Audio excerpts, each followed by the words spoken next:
Majlis menjemput Yang Berusaha Tuan Haji Ismail bin Osman, Pengarah Pendidikan Negeri Kedah, untuk menyampaikan ucap tama. Dipersilakan.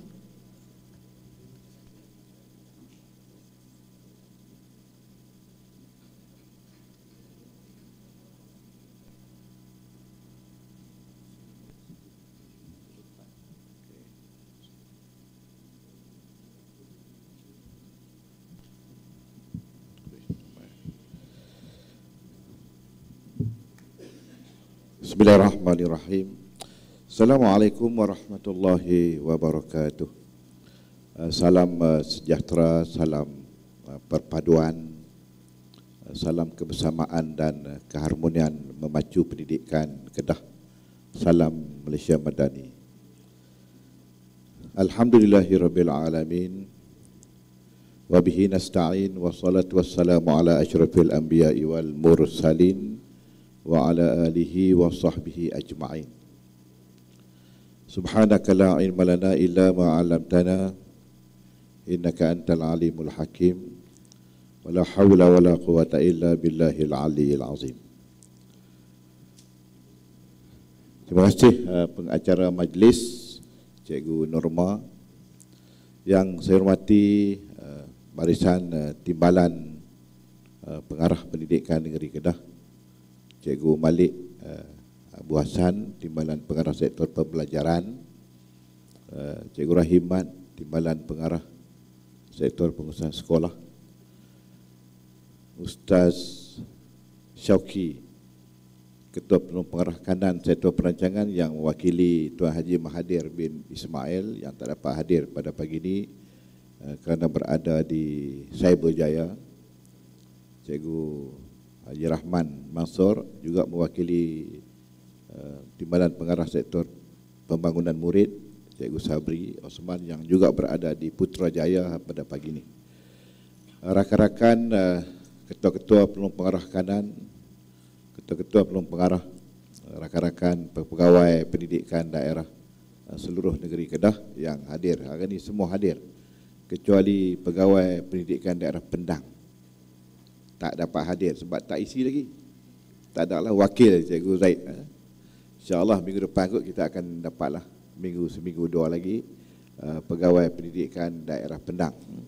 Selepas tu kita juga mungkin dapat satu pengumuman yang terkini lah, berkaitan dengan pecahan pejabat pendidikan daerah Kuala Muda dengan Yan. Maknanya Yan ni akan jadi satu lagi daerah yang ke-10 di negeri Kedah, insya-Allah. Dan hari ini dalam proses yang terakhir. Yang saya hormati Tuan Haji Yazid bin Yusof, yang di-Petua MPSM negeri Kedah, rakan-rakan pengetua yang saya kasihi sekalian.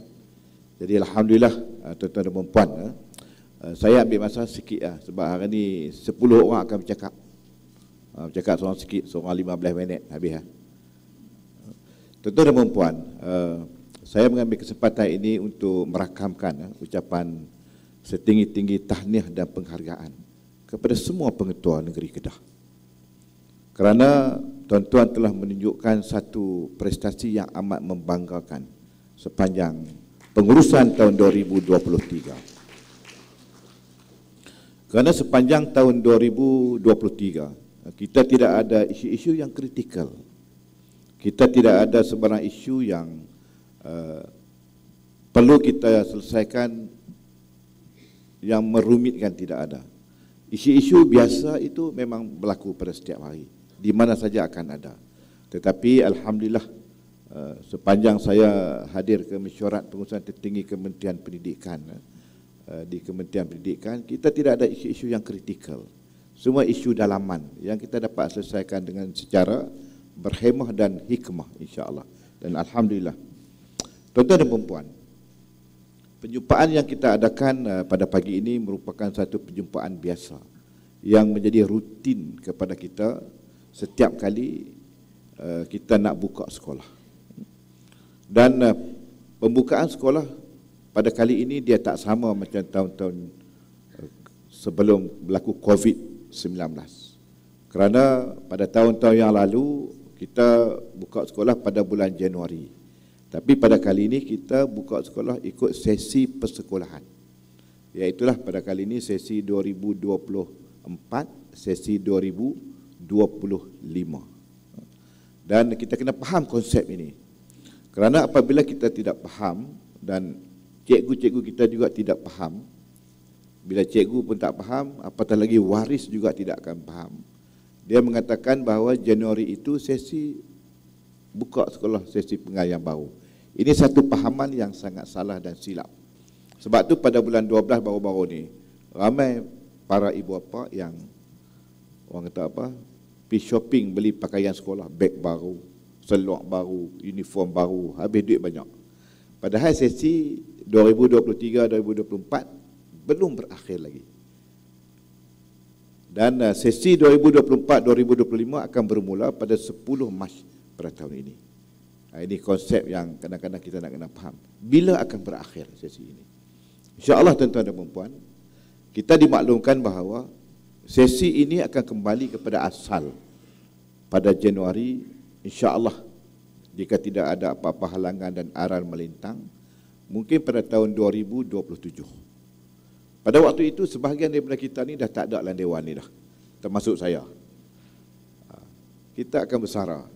Tetapi tuan-tuan dan puan, saya nak beritahulah, berkemungkinan, ini bukan satu kepastian, berkemungkinan akan ada pengumuman-pengumuman istimewa untuk penjawat awam, termasuk cikgu-cikgu kita, yang akan diumumkan oleh Yang Amat Berhormat Perdana Menteri berkaitan dengan skim baru penjawat awam.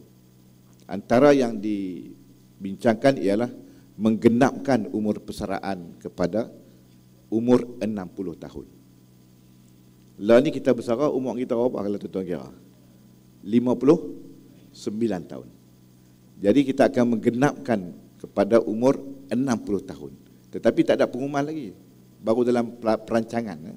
Jadi maknanya siapa-siapa yang nak pincin, kalau dia umum kata kuat kuasa, tarikh yang penting tarikh kuat kuasa. Kalau kata tarikh kuat kuasa itu pada 1 Januari 2025, maknanya orang yang akan bersara pada tahun 2025 akan bersara pada tahun 2026. Yang ambil option bersara umur 60 tahun. Kita harap sebelah kita bimbang juga bila tua-tua ni kan, lepas-lepas bersara tu tak dalam 2 bulan ICU lah. Sebab kita kerja banyak ni nak buat ni. Jadi hak muda-muda ni ada peluang. Jadi untuk menjaga kesihatan, makalah Mak Jun cap tupai banyak-banyak. Tuan, jaga kesihatan. Jangan tak jaga kesihatan. Kerana apa-apa yang akan berlaku ni dia bukan bergantung kepada exercise kita, tetapi cara gaya hidup kita, cara pemakanan kita. Ni pantang berhenti makan, pantang jumpa makan. Berapa mani akhirnya kita tak jaga badan kita. Jadilah ni program diet tu kena ada. Diet tu kena ada, diet pemakanan. Sebab kita tanggungjawab kita ni berat dan besar. Tuan-tuan dan puan-puan, sebenarnya apa yang saya nak cakap pada hari ini, yang saya rancang lama dah nak cakap ni, semua telah dicakap, disampaikan oleh Tuan Haji Azman kemarin. Rupanya dia nak cakap tu sama macam dengan saya nak cakap. Jadi saya tak perlu cakap lama-lama, dia dah habaq lah kemarin. Dia dah cakap dah, saya dah rancang lama, dah buat dah macam-macam tuan-tuan dan puan. Tulis dah. Rupanya dia dah bercakap dah kemarin. Maknanya pemikiran saya dengan dia sama, berkaitan dengan pendidikan. Selalunya sebelum-sebelum ni tak pernah adalah ketua pengarah pendidikan dia membuat amanat yang berkaitan dengan pengoperasian sekolah. Dia serah kat pengarah-pengarah negeri dan dia cerita tentang dasar dan polisi pendidikan. Tetapi KPPM kita yang baru ni, oleh sebab dia sejarah yang lama, yang panjang, yang hebat dalam pengoperasian sekolah, dia dah sentuh habis dah. Maknanya kalau ikut perjumpaan kita ni, kalau ikut negeri-negeri lain, mereka tak buat perjumpaan dah. Selesai dah kemarin. Tapi oleh sebab kita hargailah majlis pengetua ni yang dah booking hotel Pures ni. Hotel Pures ni macam hotel MPSM. Setiap kali perjumpaan di Pures. Ada share apa tak? Buat di sini, jadi dah banyak dah dan sebagainya, akhirnya kita buat jugalah. Tapi kita buat ikut cara kita. Cuma tuan-tuan dan puan, saya nak recap baliklah, nak terang, nak share lah dengan tuan-tuan dan puan atas pengalaman kita ni sebagai cikgu. Kita yang berada dalam dewan ni semua cikgu. Termasuklah Puan Wan Mahani, cikgu ICT. Puan Prem, cikgu sumber manusia. Nur Syuhadi, cikgu bangunan dan pembangunan. Pasiak, simen semua dia jaga. Dia guru, pakar. Walaupun dia ajak kita satu perkataan, dia adalah cikgu kita. Guru dalam bidang masing-masing, tuan-tuan dan puan. Dan perkara asas yang kita nak kena faham ialah tentang visi dan misi Kementerian Pendidikan. Iaitulah pendidikan berkualiti. Yang kita nak kena faham. Pendidikan berkualiti. Bagaimana kita nak melahirkan pendidikan berkualiti ini? Pendidikan berkualiti ini mestilah bermula dengan kita sendiri.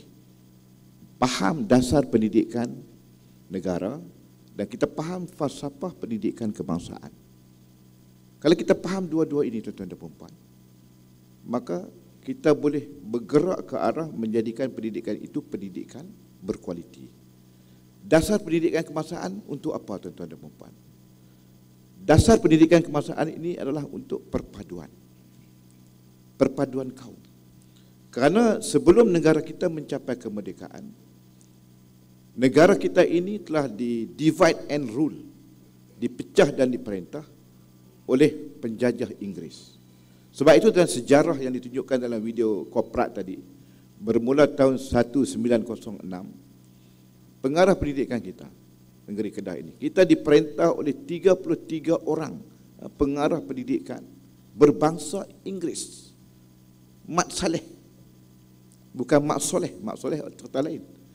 Orang putih yang menjajah, mentadbir dan menjadi pengarah pendidikan di negeri kita sebelum Inggeris.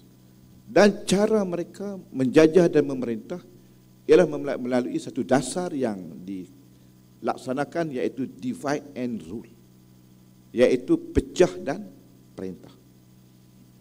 Dia mengasingkan kaum-kaum ini. Sebab itulah kalau kita baca sejarah negara, negara kita ini dipecah dan diperintah melalui sekolah mengikut kaum. Ada vernacular Cina, ada vernacular Tamil ataupun India, ada sekolah Tamil, ada sekolah Melayu dan ada sekolah Inggeris. Ini berlaku di negara kita. Kerana pada waktu itu dasar ini ditentukan oleh penjajah British. Saya cakap ni tuan-tuan dan puan, sebab kita nak faham tentang dasar pendidikan negara kita, iaitu untuk perpaduan. Kenapa kena ada dasar itu? Kenapa dilaksanakan? Dan dasar itu hidup dan berkembang sehingga hari ini. Tetapi ramai yang melupakan dasar itu. Sebab itu pada tahun 1956, Tun Abdul Razak telah merangka. Dia tahu bahawa negara ini akan mencapai kemerdekaan dengan rundingan yang almarhum Perdana Menteri kita pada waktu itu, Tunku Abdul Rahman. Tahun 56, Tun Abdul Razak telah merangka satu penyata yang dinamakan Penyata Razak, iaitu bagaimana dia nak, apabila kita merdeka, selepas kita merdeka, maka penyatuan kaum itu dapat dilaksanakan. Dengan Penyata Razak tahun 56 inilah, maka kita lihat satu usaha ke arah perpaduan, di mana semua sekolah dipecahkan kepada dua jenis sekolah saja. Pertama, sekolah kebangsaan. Satu lagi, sekolah rendah jenis kebangsaan. Dan kedua-dua jenis sekolah ini wajib menjadikan bahasa Melayu sebagai bahasa pengantar. Dan wajib subjek bahasa Melayu diambil dan diajar di sekolah-sekolah ini. Ini ke arah perpaduan, tuan-tuan dan puan, dasar pendidikan negara apabila kita mencapai kemerdekaan. Kemudian tahun 1960, Penyata Abdul Rahman Talib mengukuhkan sejarah pendidikan negara, di mana diwajibkan pendidikan ataupun pendidikan akhlak dan moral diajar di sekolah. Diwajibkan apabila ada 15 orang murid agama Islam, maka subjek pendidikan Islam diwajibkan diajar di sekolah berkenaan dan menggunakan bahasa Melayu sebagai bahasa pengantar. Ini proses-proses ke arah perpaduan kaum. Dan proses itu berlarutan. Penyata Fenwu lah, penyata macam-macam lah, ban kan dan sebagainya diperkukuhkan. Dan saya melihat perkara ini mesti kita faham dan kita laksanakan sehingga hari ini. Dan kita sebagai pemimpin sekolah, bagi sekolah yang ada pelbagai kaum, maka aspek perpaduan itu mesti diterapkan. Dan kita hari ini pun lahir daripada sistem yang telah sedia ada sejak daripada dahulu lagi, termasuk saya dan tuan-tuan dan puan-puan. Jadi tuan-tuan dan puan, apabila timbul isu 3R ini yang diketengahkan, siapakah yang memainkan isu ini? Kebanyakan yang memainkan isu-isu inilah anak-anak yang lahir selepas merdeka. Adakah mereka tidak faham tentang dasar pendidikan negara ini? Jadi proses untuk mengembalikan perpaduan dan kemakmuran ini bergantung kepada kita sebagai pemimpin sekolah yang ada pada hari ini melalui sistem pendidikan yang kita menjadi ketua di sekolah masing-masing dan tuan-tuan di PPD dan di jabatan dan di peringkat Kementerian Pendidikan. Sebab itulah tuan-tuan dan puan, kita kena faham tentang dasar pendidikan negara ke arah perpaduan. Dan yang kedua ialah falsafah pendidikan kebangsaan untuk melahirkan insan yang seimbang dan harmonis dari segi jasmani, emosi, rohani, intelek dan sebagainya.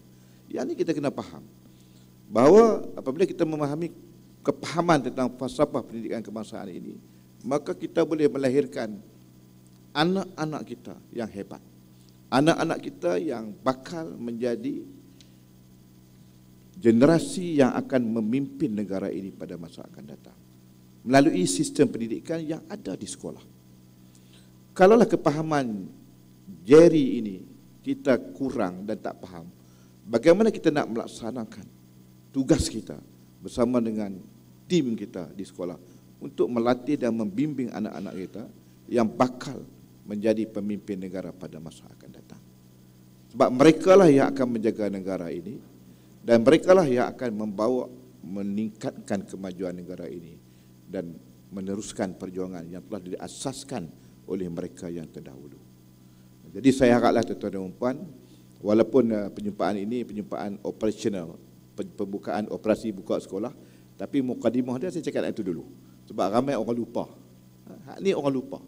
Jadi bila dia balik sekolah, dia duk kira exam. Periksa. Pembinaan karakter, pembinaan kepimpinan, kadang-kadang ada juga yang terlepas pandang. Bukan diabaikan tak, terlepas pandang. Jadi kita nak kena membina karakter ini di sekolah secara holistik. Sebab nak memenuhi aspirasi falsafah pendidikan kebangsaan itu, tuan-tuan dan puan. Sebab itulah ditekankan tentang pendidikan berkualiti. Jadi untuk memastikan bahawa pendidikan berkualiti ini terlaksana, asasnya di sekolah. Kerana di sekolah itu ada siapa? Ada pengetua, ada cikgu, ada murid, ada ibu dan bapa yang akan sama-sama membantu kita. Dan hubungan ini mestilah hubungan secara bersepadu. Tak boleh bergaduh-gaduh. Tak boleh duk berkeli dengan PIBG. Tak boleh duk berkeli dengan waris. Tak boleh duk buat lebih kurang kepada anak-anak didik kita. Dia main sekolah nak belajar, kita kena bimbing dan asuh dia. Inilah proses yang berlaku di sekolah tuan-tuan dan puan. Maka lahirlah insan terdidik. Siapakah insan terdidik itu? Itulah anak-anak kita yang bakal menjadi pemimpin negara yang akan memajukan, memberi khidmat kepada keluarga dia, kepada masyarakat, kepada negara. Ini terkandung dalam falsafah pendidikan kebangsaan yang kita kena faham betul-betul.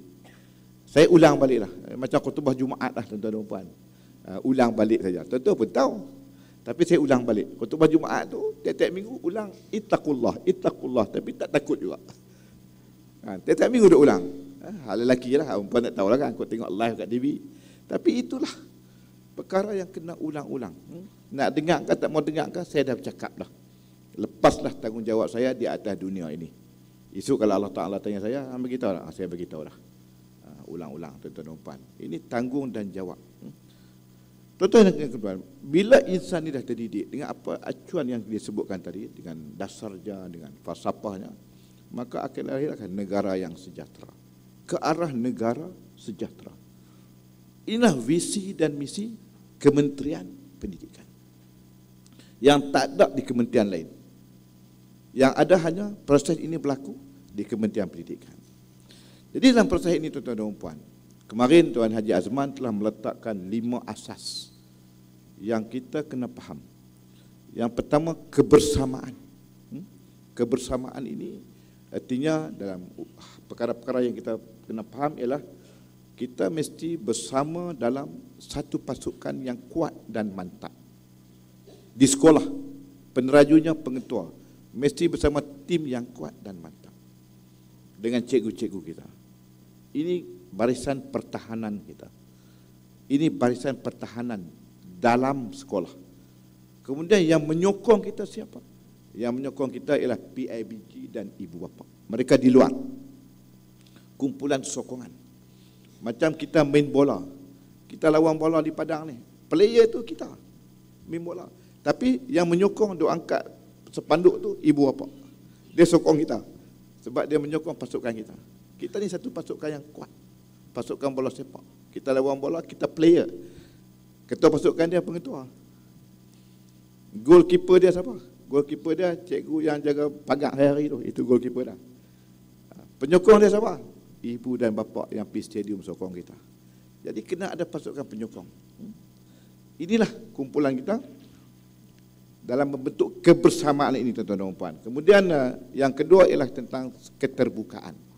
Keterbukaan ni maknanya kita kena macam Haji Azman sebut kemarin ni ialah kita kena ada daya tahan. Pertama dia kata data driven. Kita buat apa-apa based on isu yang berlaku. Dengan kita buat ikut suka, ikut dana. Yang kedua dia kata tentang keterbukaan ni ada kaitan rapat dengan daya tahan sebagai pemimpin sekolah.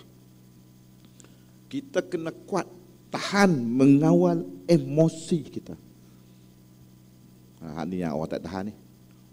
Yang teriak balik gurui malam-malam ni, emosi tak kuat. Emosi kita kena kuat. Sebab kita akan menghadapi pelbagai cabaran dan dugaan di sekolah. Kita akan menghadapi cabaran dan dugaan dengan cikgu-cikgu kita yang ada di sekolah. Apatah cikgu yang lama, 25 tahun. Kita ada dalam data kita, ada cikgu di sekolah kita ni, di Kedah ni yang berkhidmat di satu sekolah tu lebih daripada 25 tahun. Kita ada 13 orang. 25 tahun. Cikgu ni kita nak gerakkan pun tak boleh sebab tahun depan nak pencin. Tak boleh gerak. Kita baru sedar, ada berapa ribu kat tu yang lebih daripada 15 tahun. Ribu-ribu lebih daripada 15 tahun. Lebih daripada 10 tahun, belah-belah ribu cikgu kita. Lama duduk di sekolah tu. Mainlah siapa pengetua pun, dia duduk lagu tu juga. Tak boleh nak ubah. Dia pula mengatok macam-macam. Atok ni, dia atok ni. Dia habaq kat pengetua dengan pitanu, pitani. Dia atok pengetua. Dia pula jadi penasihat pengetua. Akhirnya lingkup. Ramai tuan-tuan, kita akan gerakkan cikgu-cikgu ini. Bila kita gerakkan cikgu-cikgu ini, tuan-tuan jangan pertahankan cikgu ni. Masalah yang berlaku bila kita gerakkan cikgu ni, PIBG naik sepanduk, naik pelikat. Sila kembalikan cikgu emas kami. Report kat Pejabat Menteri. Pengetua pun buat surat sokongan. Cikgu ni lah yang banyak jasa, cikgu ni lah yang buat itu, yang buat ini. Lah tak kira. Saya dah buat keputusan, kita akan gerakkan cikgu ni.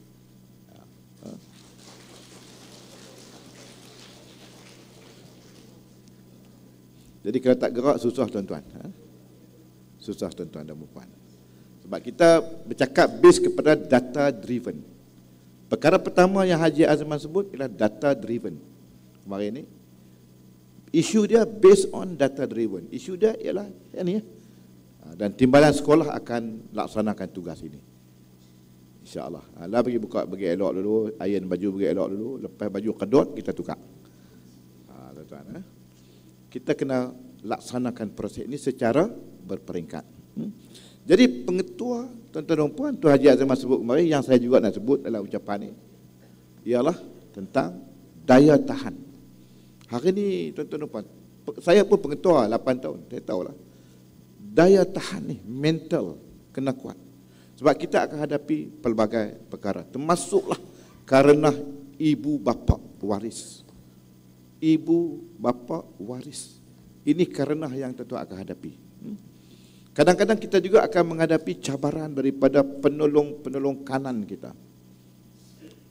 Kita juga mendapat aduan isu penolong kanan. Tuan-tuan dan perempuan, isu kita sendiri pun bergaduh dan sebagainya, tak ngam. Kita juga dapat aduan-aduan tu, dan kita juga mendapat aduan-aduan berkaitan dengan PIBG yang tidak sehaluan dengan sekolah. Kita juga mendapat aduan daripada ibu bapa yang tak sehaluan, yang tak puas hati dengan cikgu-cikgu. Semua kita dapat. Tetapi secara prinsipnya, Jabatan Pendidikan ini dia mesti mempertahankan pengetua dan pentadbiran sekolah kalau berlaku isu-isu di luar. Ini prinsip kita. Kita akan selesaikan secara dalaman.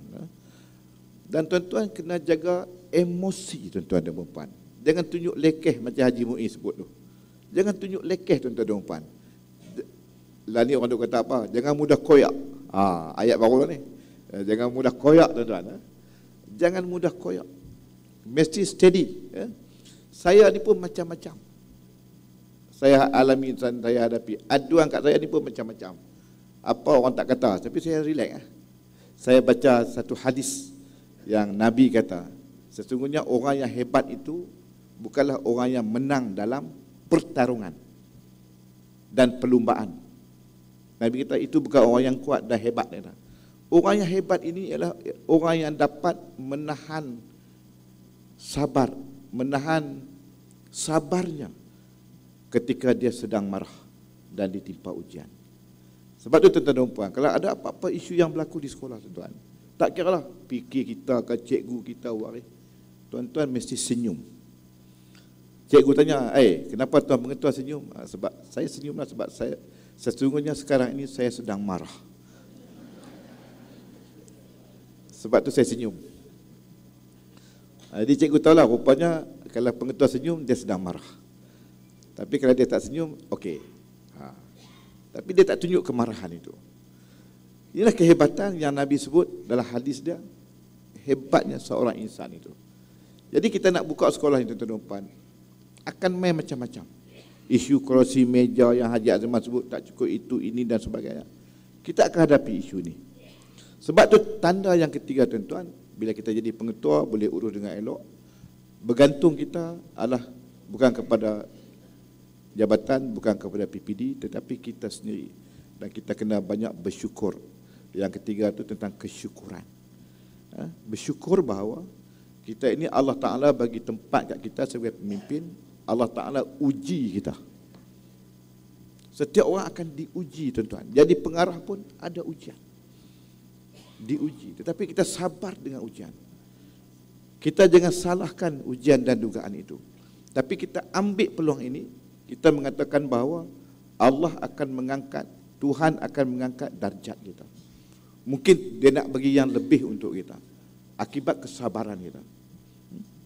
Sebab tu bila tuan-tuan ditukar sekolah, terimalah dengan hati yang terbuka. Jangan kata, ni pasal apa tukar ni, saya ni ada isu apa tukar saya ni. Tak usah ada komplain apa. Sebab proses kita memang macam tu. Sebab itu ada kementerian, ada jabatan, ada PPD. Proses pertukaran ini proses biasa. Kalau suatu ketika dahulu, seorang nak jadi pengetua, saya masa itu mengajar tahun 94 di SMK Ibrahim, Sungai Petani. Saya mengajar di SMK Ibrahim. Sebelum tu saya mengajar di SMK Sinmin, Sungai Petani. Tahun 92-93. Masa saya di SMK Ibrahim, ajak form 6 dah pada waktu itu. Seorang pengetua daripada Terengganu mai jadi pengetua di SMK Ibrahim. Namanya Atan Awang Abdullah. Dia seorang berbangsa Cina, dia masuk Islam, nama Atan Awang. Daripada fikir sekolah belah Padang Midin, Terengganu tu mai jadi pengetua di SMK Ibrahim. Puan Haji Salmah Datuk Abdul Rahman, fikir 1 SMK Merbuk, pergi jadi pengetua di SMK Alang Iskandar, Perak. Pada waktu itu tuan-tuan dan puan, nak jadi pengetua ni dia anggap jawatan naik pangkat, promotion, super skill grade jawatan. Kena pergi luar negeri, cross negeri, maka jadi pengetua. Terima, pergi luar negeri terus, bukan luar daerah. Semua terima sebab naik pangkat. Kita ni di Kedah, saya pun jadi pengetua Dulang, Sungai Layak, lepas tu Aman Jaya kan. Saya jadi pengetua, sama macam tuan-tuan, tukar daerah ya. Tukar daerah ya. Tak ada masalah. Sama juga proses itu. Jadi kalau tuan-tuan dan puan ditukarkan sekolah dalam daerah yang sama, maka tuan-tuan kena bersyukur sebab yang pertama, tambah pengalaman. Yang kedua, tambah kawan dan kenalan di sekolah itu. Yang ketiga, tambah rakan strategik kita. Ibu, bapa, waris dan sebagainya. Kita kenal lebih ramai. Kita kenal lebih ramai. Cuba tanya cikgu kita yang duduk di satu sekolah tu. Bila dia pencin, kawan dia terhad. Saya banyak sekolah, 9 sekolah saya pernah mengajar. Kawan saya ramai seluruh negara. Hak jadi gangster pun ada, tak ada masalah. Kawan-kawan kita ramai. Jadi apabila berlaku pertukaran ni, insya-Allah esok pun akan ada AP kita akan bagi. Jadi tuan-tuan kena terima dengan penuh kesyukuran. Penuh kesyukuran. Kalau kita tukar pelongkanan tuan-tuan dan perempuan pun, kita kena reda dengan penuh kesyukuran. Mungkin laluan dia akan lebih jauh. Kita kena terbuka tuan-tuan dan perempuan. Keterbukaan ini sentiasa ada. Sama juga dengan di jabatan, bertukar sektor. Jangan anggap kata, kalau kita tak duduk tani, orang lain tak boleh buat. Tak. Boleh jadi, orang yang main tu, dia ada idea yang baru, kita pergi tempat yang lain pun, kita ada idea baru. Ini keterbukaan yang kena ada dalam pemikiran kita. Sekiranya tiada keterbukaan ini tuan-tuan dan puan, payah kita nak melangkah dengan lebih jauh. Sebab tu ada dikatakan dalam satu peribahasa, dia kata, sesungguhnya langkah yang 1000 ke hadapan, dia bermula dengan langkah yang pertama. Jadi kita kena faham konsep itu, dan insya-Allah saya yakinlah tuan-tuan dan puan akan dapat bersama-sama dengan kita dan akan dapat menjadikan pendidikan di Kedah ini lebih baik, kerana tugas tuan-tuan dan puan ada 4. Di mana-mana pun ada 4 tugas tuan-tuan. Yang pertama, memimpin. Sebab tu tuan-tuan dilatih tentang kepimpinan semasa NPQEL. Saya jadi pengetua tahun 2010. Masa tu tak ada NPQEL. Terus-terus naik grade jawatan jadi pengetua. Tak pi NPQEL. 2014 baru mula. Nak jadi pengetua kena ada NPQEL. Seingat saya lah, tuan-tuan dan puan dalam dewan ni lah. Siapa dah yang masih ada lagi yang jadi pengetua pada tahun 2010 lantikan? Saya ingat tak ada lagi. Ada Cikgu Osman Umar lah. Ada. Cikgu Osman Umar satu-satunya bakal yang masih ada pada hari ni. Tu pun nak pencin dah, tak buat lagi. Dia seorang Cikgu Osman, sama dengan saya. Jadi pengetua tahun 2010. Hak lain semua dah pencin dah. Tak ada dah. Dan saya pun dari MPSM, pernah jadi naik ini petua, pernah jadi bendahari, pernah aktif macam-macam. Dulu-dululah. 14 tahun yang lalu. Cikgu Osman yang tinggal. Hal lain tu semua lepas tu. Dan mesti ada NPQEL. Kenapa dibuat NPQEL? Latihan kepimpinan ini untuk memantapkan pengurusan kita dalam bidang memimpin sekolah. Tuan-tuan ni sebagai leader yang hebat ni, dia boleh melahirkan ramai lagi pemimpin yang di bawah dia. Ini semua orang faham. Dan membimbing. Membimbing ni maknanya memberi dorongan dan sebagainya. Bukan bila ada krisis, kita makin jauh dengan SLT kita. Kita kena bimbing bagi elok. Khasnya ni nak mengoperasikan sekolah ni. Bimbingan macam mana? Apa akan berlaku minggu pertama? Minggu pertama tak boleh ada aktiviti PDP. Pembelajaran tak boleh. Kena ada aktiviti-aktiviti yang menyeronokkan dan memantapkan murid-murid ini ketika mereka berada di sekolah. Di semua peringkat, semua tingkatan. Kemarin Tuan Haji Azman dah sebut dah aktiviti-aktiviti minggu pertama, apa yang kita kena buat dan sebagainya. Kalau tuan-tuan rasa tak faham, baca balik dalam amanat yang disampaikan. Saya nak cerita satu dulu, panjang, banyak. Yang kedua ialah, yang ketiga mendidik. Mendidik tugas kita. membimbing, mendidik dan melatih cikgu-cikgu kita dengan, bukan kita latih, kita buat kursus latihan kepada mereka. Kita panggil orang luar mai. Ini kerja kita mengurus, melatih, bukan kita tahu semua. Kita panggil orang yang lebih hebat, orang yang lebih tahu untuk melatih. Tuan-tuan dan puan, sebab itulah di Jabatan Pendidikan Negeri Kedah ini, saya bersama kumpulan saya lah, timbalan-timbalan KPP ini, kami telah merangka. Bukan saya buat seorang tak. Kami telah merangka satu tagline Pendidikan Negeri Kedah yang baru, mengukuhkan tagline yang telah diletakkan asasnya dulu oleh Tuan Haji Rozani, yang kukuh, dan kita mantapkan lagi dengan tambah satu lagi perkataan keharmonian. Kebersamaan ni lama dah buat kerja hebat dah. Tapi kadang-kadang bila tiada keharmonian, itulah yang menyebabkan berlakunya krisis. Dia tidak boleh nak harmoni.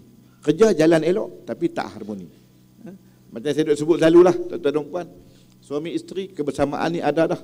Tapi kadang-kadang ada juga berlaku krisis. Kata kat aku balik lambat apa semua ni, tak harmoni. Pergi duduk jauh sikit, mula hilang kepercayaan lah dan sebagainya, tak harmoni. Padahal tiap-tiap tahun dapat anak seorang. Itu kebersamaan kan. Tapi gaduh. 2 tahun seorang, 2 tahun seorang. Gaduh juga. Dia ada kebersamaan tapi tiada keharmonian. Kita nak tekankan keharmonian ni. Bila keharmonian ada, tuan-tuan dan puan, maka tidak akan ada isu di sekolah kita. Semua pakat jaga. Dan kita menggunakan strategi kita CCTR, communication, cara berkomunikasi. Iaitu macam mana amalan kerjasama ini kita terapkan dalam kerja kita, dan kita agihkan kepada kita punya barisan hadapan kita. Kerja sama-sama, sama-sama kerja. Kemudian kolaborasi, menjalinkan hubungan baik dengan rakan-rakan kita di sekolah-sekolah lain. Jangan kita buat seorang-seorang. Jangan kita buat seorang-seorang.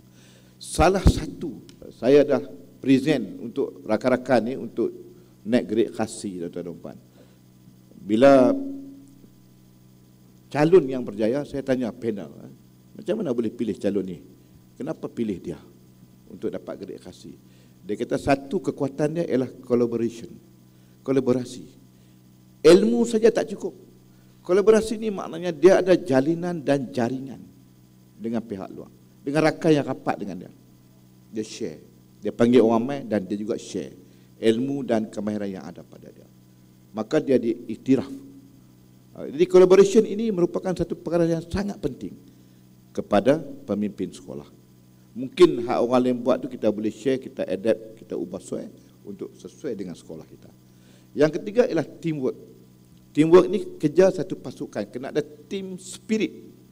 Dalam teamwork ni dia ada banyak, team spirit lah, team building lah, team lah, team tank lah. Dia bukan teamwork dia ada team spirit. Rasa kebersamaan kita di sekolah itu pekat-pekat jaga. Kejiwaan yang tinggi. Tak pergi sekolah rasa bersalah. Main lambat rasa bersalah. Tak ajak budak rasa bersalah. Ini team spirit. Nak buat apa bagi jadi elok. Nak buat makan malam pun tak perlu duduk pasar-pasar. Cikgu akan main dengan hati yang senang. Nak ajak buat annual dinner, cikgu pun main dengan hati yang lapang, seronok. Bukan dipaksa hadir. Tak hadir kena bagi tunjuk sebab. Itu bukan cara dia. Itu tak betul, tuan-tuan dan puan. Itu tidak ada team spirit. Nampak macam ada teamwork tapi team spirit tak ada. Tak main pasal apa? Nak balik main lambat. Kita bagi surat tunjuk sebab main lambat. Kita kena kaji kenapa dia main lambat, kenapa dia minta nak balik awal. Ada sebab. Ini yang kita nak lahirkan di sekolah kita. Yang keempat adalah respect, hormat, menghormati. Termasuk guard yang jaga pagar sekolah kita, kita kena hormat dia, tuan-tuan dan puan. Tak ada guard susah kita. Siapa nak jaga jalan, budak nak keluar, dia jaga orang luar masuk, sebab dia jaga keselamatan. Walaupun pekerjaan dia guardnya, tapi kita kena respect dia. Macam kita respect pemandu bas. Pemandu bas bawa kita pergi rombongan. Walaupun dia driver ya, tapi kita kena hormat dia. Dia silap pulih steering, habis semua kita masuk gaung. Kita kena respect. Jadi tuan-tuan dan puan, akhir sekali lah. Akhir sekali, masa pun dah 30 minit ni. pesanan saya lah. Pesanan saya oleh tuan-tuan dan puan, bila kita nak bekerja, nak mengoperasikan sekolah, kita yang pertama sekali jangan malu kalau orang kata kita ni lekeh, kita ni lemah, tak apa. Sebab kita berjuang untuk menjadi kita kuat. Kalau tahun lepas tuan-tuan dan puan, kita rasa kita ni banyak buat silap, kita banyak buat salah, kita bina balik kekuatan kita pada tahun ni. Kita perbaiki balik kelemahan kita. Kita terima teguran. Cikgu kita tegur kita, kita terima. Kita ada kelemahan. Saya pun tuan-tuan dan puan, pegawai semua, tegur saya terima. Saya ada kelemahan, bukan saya tahu semua. Kalau mereka tak tolong, tak boleh. Yang kedua tuan-tuan, kalau kita rasa kita hebat pun, kita janganlah kita rasa bangga sangat. Kerana yang penting kita nak mencari keberkatan dalam kehidupan dan pekerjaan. Keberkatan itulah yang menjadikan semua urusan kita ni dipermudahkan. Kalau Allah nak bagi hidup kita ni berkat tuan-tuan dan puan, kita tak akan rasa susah hati sepanjang masa. Kita rasa kita buat kerja tenang. Kita rasa bila kita perlu orang, cikgu akan tolong kita. Bila kita rasa kita nak capai kejayaan, kita buat kerja kita, insya-Allah hasil kita akan dimudahkan. Hasil kita akan maknanya kita akan mencapai lah. Kalau kita target grade purata sekolah 4.8, kalau ada keberkatan tuan-tuan dan puan, insya-Allah Allah Ta'ala akan makbulkan doa kita itu, insya-Allah. Itu yang paling penting dalam kehidupan dan pekerjaan kita. Jadi saya ingat ada lagi ni saya nak sampaikan ni. Next slide ialah sebaik-baik manusia adalah yang paling bermanfaat bagi manusia yang lain. Dan juga ada 7 trust yang ni tuan-tuan dan puan boleh lihat tentang karomah insaniah yang diperkenalkan oleh menteri. Dan kita juga ada KPI Jabatan Pendidikan yang kita nak capai, yang kita telah capai. Contohnya kita fokus kepada peratus enrolment menengah atas. Kenapa kita fokus kepada peratus enrolment menengah atas? Tahun lepas tuan-tuan dan puan kita sasar 93%. Kita capai 91.37%. Kenapa kita sasarkan? Kerana ramai daripada data yang kita dapat, murid-murid kita selepas tingkatan 3 tak sambung belajar. Dia tak naik tingkatan 4, dia tak terus tingkatan 5.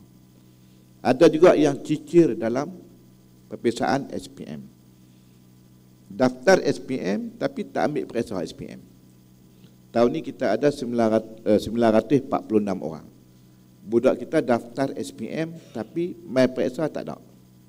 Ada juga yang daftar SPM tak ambil kerja khusus, mai peperiksaan bertulis. Ini akan menjejaskan grade purata kita. Jadi tahun lepas kita capai 91.37% dan tahun ni kita target lagi 93%. Kemudian peratus murid layak mendapat sijil SPM kita tahun 2023. Tahun lepas kita target 88.92, kita capai 90.21. Alhamdulillah, terima kasih tuan-tuan dan puan, kita melebihi target. Dan tahun ini kita target lagi 93%. Ini layak mendapat sijil SPM. Dan juga pada tahun ini juga tuan-tuan dan puan, berkaitan dengan yang ni sekolah rendah lah, yang khatam Quran apa semua ni. Untuk yang lebih spesifik tuan-tuan dan puan, peratus aduan awam yang dapat diselesaikan. Tahun lepas kita sasar 85%, tapi kita boleh selesai 92.16%. Aduan awam ni banyak tuan-tuan dan puan. Tahun lepas kita ada aduan awam dalam SISPA 846 aduan. Orang buat aduan pasal kita. Saya saja ada 8. Dalam SISPA. No, siapa tak siapa yang mensiasat saya? Ketua Unit Integriti Kementerian tu. Mensiasat saya. Tuan-tuan lah buat aduan kat saya, tapi bukan di sini ya. Ada aduan kepada saya 8. Tak apalah, saya tak mensiasat 2 jam. Satu aduan 2 jam. Duduk dalam bilik tu tanya. Tak apalah. Kita ambil pengalaman, kita Bukan semua orang suka kat kita. Kita kena baca ni, tuan-tuan. Bukan semua orang suka kat kita dan bukan semua orang setuju dengan kita. Kalau semua orang suka kat kita ni, maka kita ni memang kita tak betul. Kita tak betul. Kita bukan malaikat. Kalau semua orang suka kat kita, kita tak betul. Kita buat satu benda, bukan semua orang setuju. Kalau kita pegang prinsip ni, tuan-tuan, kita tak susah hati. Tak susah hati. Cikgu Rahim 17 aduan. Ustaz Syauqi tak tahulah sebab dia bomoh. Cikgu Malik pun ada aduan. Semua ni, semua ada aduan ni. Puan Prem pun ada aduan. Puan Prem yang cakap pun tak satu hari dua perkataan. Ada aduan. Ada aduan, tuan-tuan. Jadi kita Ustaz A lagi lah. Jadi kita dengan susah hati. Pengarah pendidikan Langkawi 41 aduan. Capak main 846 aduan, tuan-tuan. Itu saja susah hatilah dengan aduan-aduan ni. Orang akan buat sama zaman media sosial. Jadi kita dengan layan aduan tu, kita kalau kita duk mental tak kuat, kita akan collapse. Kita teruskan. Sebab tu saya kata tadi, jalan terus. Nak kata apa, orang akan kata. Tak buat apa-apa, orang kata. Buat apa pun, orang kata. Kemudian kita juga mensasarkan yang ni berkaitan dengan jabatan-jabatan lah, tuntutan bil dan sebagainya lah. Jadi tuan-tuan dan puan, saya punya konsep senang ya. Macam Buya Hamka lah dia kata. Buya Hamka, tuan-tuan. Ni hebat ni ulama Indonesia ni. Dia kata kalau hidup ni hanya sekadar nak hidup, dia kata kera di rimba juga hidup. Kehidupan ni. Kalau kerja hanya sekadar kerja, kerbau di sawah juga bekerja. Ini dia kata, bukan saya kata. Jadi kita tuan-tuan dalam konsep ni kita kena steady. Maknanya dia kata kita bekerja ini ada matlamatnya. Sebab tu dalam agama kita dikatakan kerja ni sebagai ibadah. Innamal a'malu binniyat. Setiap satu pekerjaan itu bergantung kepada niat kita. Macam nak tunjuk hebat tak ada masalah apa. Tapi hebat tu biarlah berkat. Tak ada masalah. Jangan hebat tu jadi kita ego, kita sombong. Kita jumpa orang pun kita nak minta orang bagi salam dulu kat kita. Tak salah kita bagi salam dulu. Jadi kita nak kena faham konsep-konsep ini insya-Allah. Dan saya mengharapkanlah tuan-tuan dan puan 10 hari bulan ni kita buka sekolah tak ada isu. Sebab lepas ni akan ada lagi sektor-sektor yang akan cerita, akan share dengan tuan-tuan dan puan tentang pembukaan sekolah. Dan juga program-program yang akan kita laksanakan nanti. Jadi saya ingat itulah yang nak saya sampaikan pada pagi ini. Share yang ringkas. Dan kemarin Ketua Pengarah Pendidikan telah pun share semua sekali tentang pengoperasian sekolah kepada tuan-tuan dan puan-puan. Kita pun dah share slide dia, dah share teks ucapan dia. Mohon rakan-rakan pengetua dapat print dan baca balik kandungan ucapan daripada yang berusaha Ketua Pengarah Pendidikan Malaysia sebagai rujukan kita. Itu insya-Allah. Jadi kalau ada salah dan silap, saya mohon ampun dan maaf. InsyaAllah kita akan jumpa lagi. Selamat memimpin sekolah. Selamat berpuasa. Selamat menyambut bulan Ramadan. Sekian, wabillahi taufiq wa hidayah. Assalamualaikum warahmatullahi wabarakatuh.